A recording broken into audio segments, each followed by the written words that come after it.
noite, meus irmãos. Vamos fazer a abertura do nosso trabalho com a leitura do livro Pão Nosso, psicografado por Chico Xavier, ditado pelo Espírito de Emmanuel. Ouçam-nos.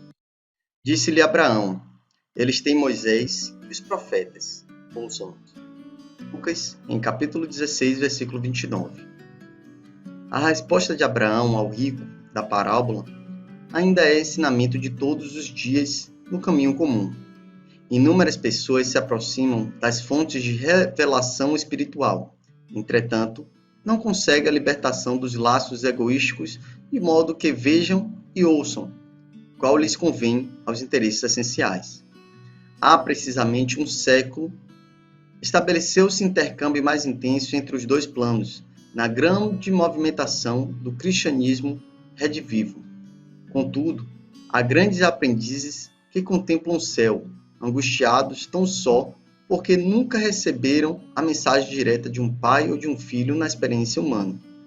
Alguns chegam ao disparate de se desviarem da senda alegando tais motivos.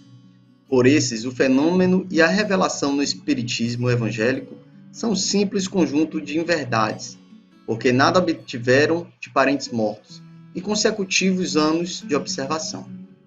Isso, porém, não passa de contrassenso. Quem poderá garantir a perpetuidade dos elos frágeis das ligações terrestres? O impulso animal tem limite. Ninguém justifique a própria cegueira com a insatisfação do capricho pessoal. O mundo está repleto de mensagens e emissários há milênios. O grande problema, no entanto, não está em requisitar-se a verdade para atender ao círculo exclusivista de cada criatura, mas na deliberação de cada homem, quanto a caminhar com o próprio valor na direção das realidades eternas. Vamos orar. Amado Mestre Jesus, estamos aqui, Senhor, reunidos em Teu nome, para mais um trabalho doutrinário dessa noite. Rogamos a presença amiga da equipe espiritual, dos nossos anjos guardiões, que possam nos orientar, nos intuir, a assimilar ainda mais os seus ensinamentos, que serão transmitidos pelo nosso expositor Wilson. E assim, mestre amado, com tua permissão, estamos iniciando nosso trabalho dessa noite. Que assim seja. Boa noite, meus irmãos. Estamos aqui hoje, 24 de março de 2020, para essa palestra. Na verdade, esse convite que foi feito para a gente refletir sobre um tema muito interessante, um tema atualíssimo. Instituto de tratamento. Nada mais é do que nós tratarmos laços de família. Então, o Evangelho segundo o Espiritismo, lá no seu capítulo 4, tem os itens lá 18 a 22, traz informações sobre essas questões ligadas aos laços de família, a questão da reencarnação, e nos faz um convite para a reflexão. E hoje nós vamos aproveitar aqui o livro da Esperança, que foi um livro publicado, por Chico Xavier, de autoria de Emmanuel, onde a gente vai tratar com a temática Instituto de Tratamento, justamente a questão dos laços de família. Bom, eu não tenho o hábito de fazer aulas por vídeo, então me perdoem alguma falha que houver, mas espero que, mesmo com as falhas, a gente possa entender um pouco, refletir um pouco sobre essa temática que iremos tratar. Bom, se a gente vai para o livro de Emmanuel, escrito por Chico, lá na página 25, já temos, logo na parte superior, o chamamento fazendo menção ao que o Evangelho segundo o Espiritismo traz. Eu vou ler para vocês. Os laços de família não sofrem destruição alguma com a reencarnação, como pensam certas pessoas. Ao contrário, tornam-se mais fortalecidos e apertados. O princípio oposto sim os destrói. Ora, O que ele quer dizer com isso? Ele faz justamente um reforço nessa questão objetiva da reencarnação. Que esses laços familiares, seja no mundo espiritual ou no carnal, tendem a ter um fortalecimento por conta desse processo de encarnação e reencarnação. Caso não houvesse esse expediente de reencarnação, ou seja, que a vida tivesse uma continuidade no seu plano físico, muito provavelmente esses laços não seriam construídos nem apertados como é comentado no Livro dos Espíritos. Então a nossa temática vai versar sobre isso e algumas questões que muitos de vocês já conhecem, mas é sempre bom a gente fazer uma abordagem para que nos traga mais reflexões. Bom, laços de família, né? Uma questão hoje atualíssima nos dias, principalmente nos dias que nós vivemos. Bom, nós temos as afinidades que em algum momento são construídas dentro do plano material e as afinidades que são construídas dentro do plano espiritual. Ora, as afinidades no plano material são estabelecidas pela consanguinidade. Ou seja, o parentesco corporal ele é estabelecido a partir da necessidade de aprendizado e de refazimento de erros do passado. Em algum momento, há a necessidade de introdução de um indivíduo, vamos dizer assim, estranho ao nosso seio familiar, numa proposta de aprender ou de ensinar. O contexto daquela família, o planejamento de vida daquele indivíduo é que vai definir em que momento se dará esse processo de ensinar ou de aprender. Normalmente, existe uma troca entre aprender e ensinar. Já quando a gente se refere aos laços de família dentro do campo espiritual, isso decorre exclusivamente de afinidades e de comunhão de ideias e de valores que esses seres trazem, né, dentro do seu cabidal de potencialidades. Sendo que, com toda essa identidade entre os indivíduos, a convivência familiar nem sempre ela é harmônica. E aí a gente fica se perguntando, por quê? Se a gente voltar um pouquinho antes, enquanto a gente está na erraticidade, a gente vai entender algumas questões. Ora, quando a gente reencarna, normalmente a gente vem e se utiliza de uma nova armadura física, a gente vem e se instala dentro de um seio familiar que nos abriga, e normalmente a gente vem e reencontra perseguidores, adversários, credores, cúmplices de coisas equivocadas que no pretérito fizemos. E esses adversários, esses perseguidores, esses credores, esses cúmplices, normalmente vêm na forma de parentes, de companheiros, e estão junto conosco para o resgate dessas contas, para o ajuste dessas contas. Ora, então o que acontece? A convivência nem sempre vai ser harmônica. Principalmente se a gente levar em consideração que o véu do esquecimento vai estar nos vendando, dando a gente a oportunidade de um novo refazer.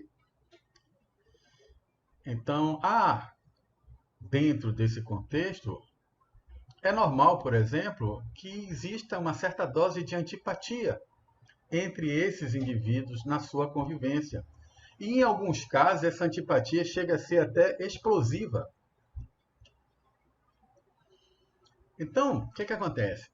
Quando a gente reencarna, e a gente reencarna dentro de um seio familiar, essa é a grande instituição, é o grande ambiente, é um instrumento poderosíssimo para que a gente exercite e elimine rancores que estão enraizados séculos e séculos e viabilize a nossa transformação moral. Mas como a gente definir a família? Como definir a família? Se a gente for lá em Joana de Ângeles, né, Divaldo Franco psicografou um livro de Joana de Ângeles que diz, o título é SOS Família. Ela nos traz assim uma definição assim interessante sobre isso.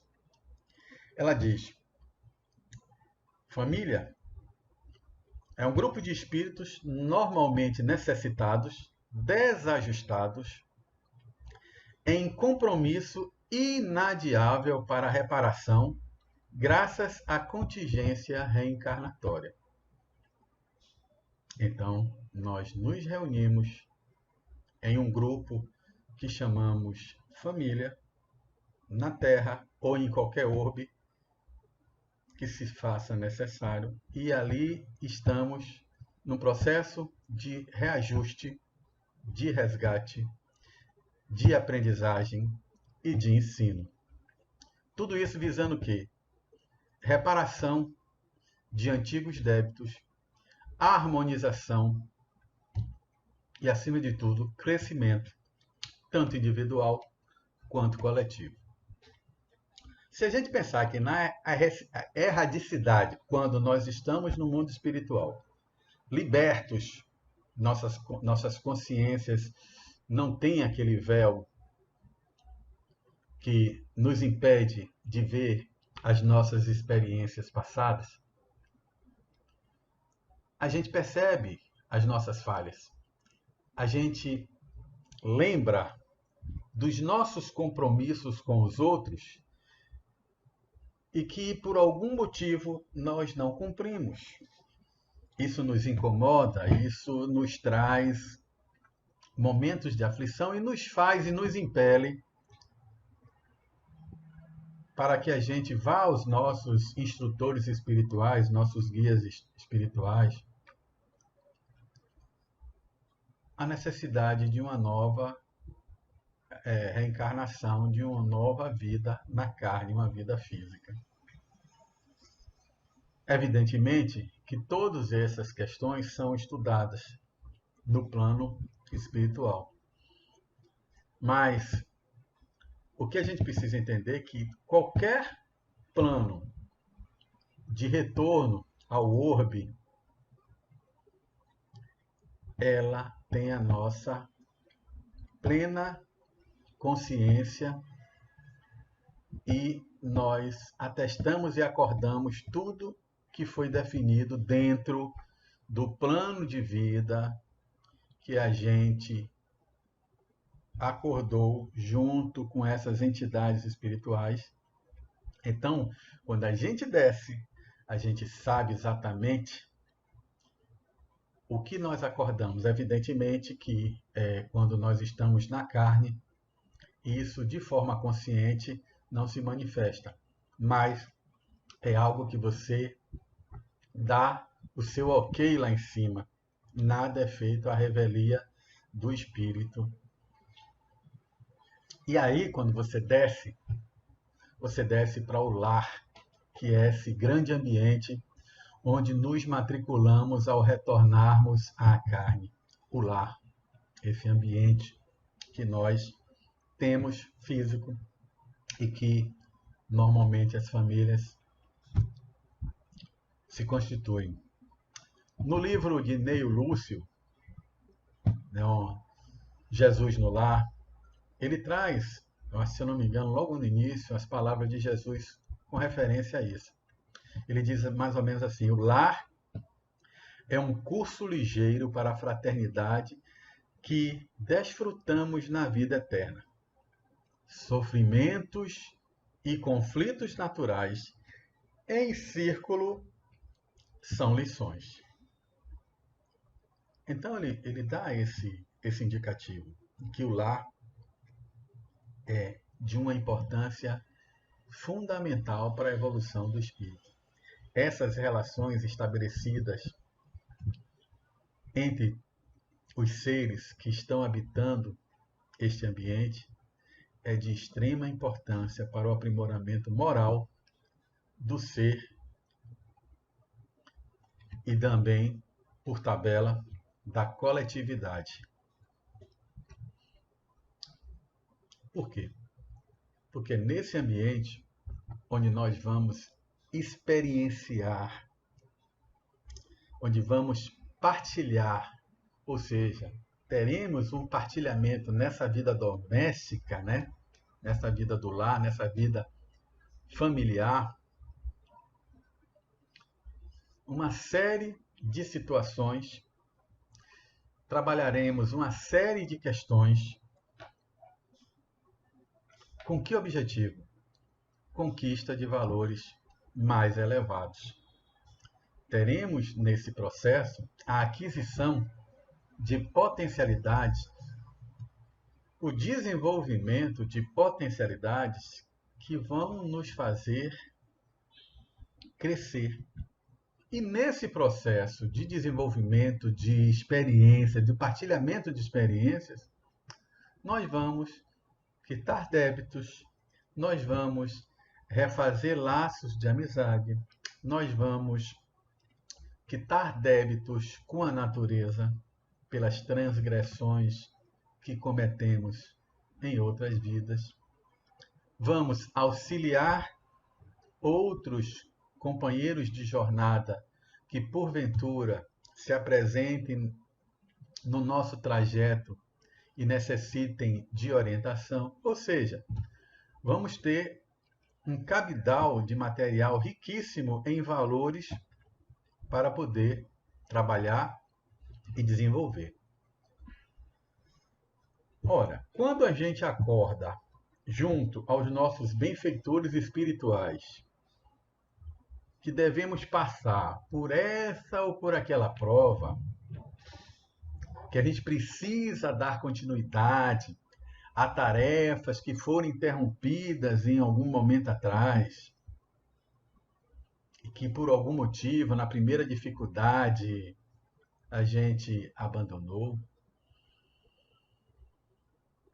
É uma responsabilidade tremenda que a gente tem.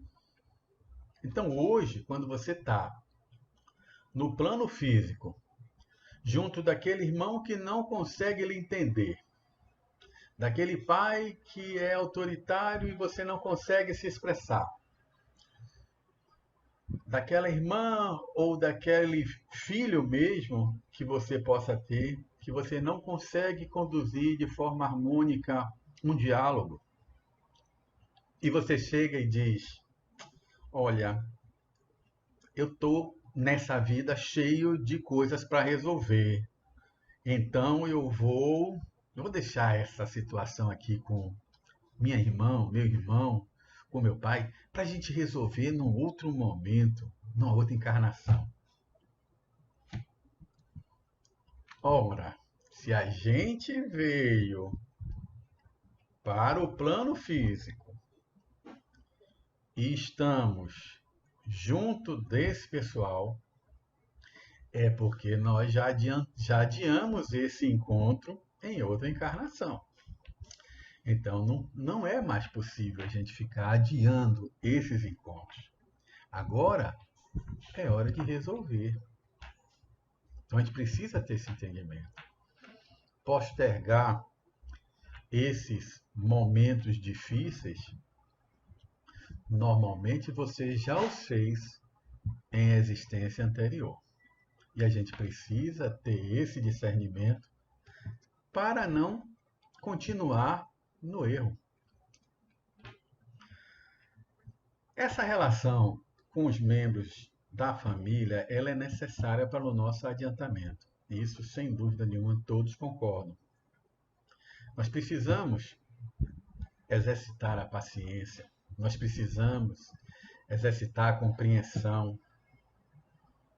Outros membros da família, a gente vai exercitar o trabalho, o perdão, a gratidão, a bondade, o amor, ou seja, tantas virtudes que vão estar envolvidas nesse relacionamento familiar, porque cada um a gente pode desenvolver um grupo de virtudes ou uma virtude específica que nos é necessária. E essas oportunidades nos são dadas reiteradamente e a gente não pode perder oportunidades. A gente precisa fazer uma leitura consciente desses momentos de distúrbio que acontecem nos relacionamentos e extrair deles exatamente aquilo que de lição precisamos entender para seguir.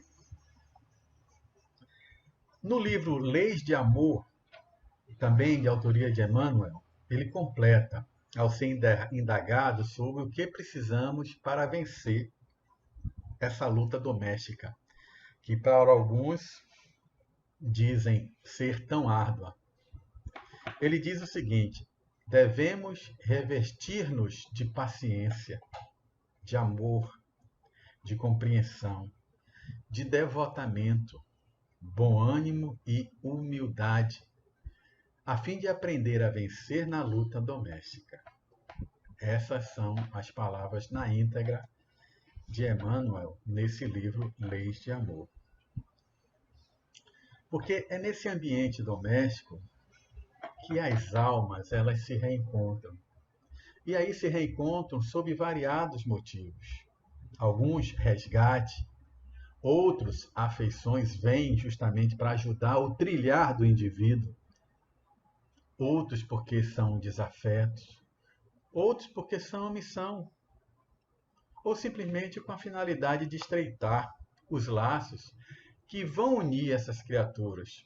Pois desse ambiente de convivência contínua, de interdependência, na condição de pais, de filhos, irmãos, e isso muda, né? Ora você vem como pai, ora você vem como mãe, ora você vem como filho, ora você vem como irmão.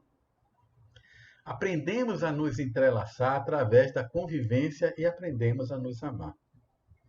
Então, é um núcleo importantíssimo para o processo de aprendizagem do espírito e, mais ainda, de aprendizagem do ser integral. E lá na frente, as células familiares são as mesmas que vão formar as sociedades. E famílias sadias significam sociedades sadias. Mas nessa relação com os nossos familiares, nós precisamos renovar nosso ânimo, nós precisamos ter perseverança, nós precisamos fazer o melhor que a gente pode fazer. E quando, dentro das suas possibilidades e das suas potencialidades, você faz aquilo que tem que fazer e mesmo assim não alcança objetivos, aí deixemos que Deus faça o que ainda não estiver ao nosso alcance. Porque Ele tudo vê e Ele nunca desampara os seus filhos. Então eu vejo assim, a grande questão dos laços de família é esse nível de tolerância, esse nível de abnegação, de doação que a gente precisa fazer em prol de todos. Porque mesmo que a gente não alcance com serenidade os objetivos, com certeza a semente está lá. Em algum momento ela vai desabrochar, vai despontar. E a gente vai seguir o nosso caminho com a consciência tranquila de que aqui e ali fizemos o melhor que podíamos fazer. Então, nesse momento onde nós estamos, por exemplo, nesse isolamento social por conta de um vírus, veja a grandiosidade do momento. Nós estamos voltados para os nossos lares, nós estamos mais próximos dos nossos familiares. Então vamos aproveitar esse momento de fortalecer esses laços, de ajustar o caminho, de ajustar as afeições, de resgatar essas afeições, para que a gente possa, quando sairmos desse processo de purificação, desse processo de reajustamento, que a gente possa seguir com outras formas, com outras potencialidades, com outras maneiras de encarar o próximo. Porque a caridade, ela começa primeiramente conosco e com aqueles que estão mais próximos. E aí sim, fazendo isso e tornando isso um hábito, isso se estende para o outro, que é o outro que normalmente te vê do lado de fora. Então, confiança, perseverança e acreditar que estamos fazendo o melhor, a gente precisa fortalecer essa linha, tá? Então, esse é o recado que eu queria passar para vocês para a noite de hoje. E eu espero que os pontos que eu tenha tocado aqui tenha sido de relevância para que vocês possam fazer uma reflexão sobre esse momento de estarmos juntos no seio familiar. Desejo a todos aí uma boa noite. Espero que tenhamos alcançado os objetivos. Tchau para vocês. Pelo trabalho que ocorreu neste momento, vamos fazer a nossa prece de finalização. Amado Mestre, obrigado, Senhor, por todo o seu acompanhamento, seu carinho para conosco. Rogamos que continuemos em oração, continuemos perseverando, sempre ajudando uns aos outros. E agradecemos em especial a água fluidificada que iremos beber em instantes. E assim, Mestre amado, com a tua permissão, estamos finalizando nosso trabalho dessa noite que assim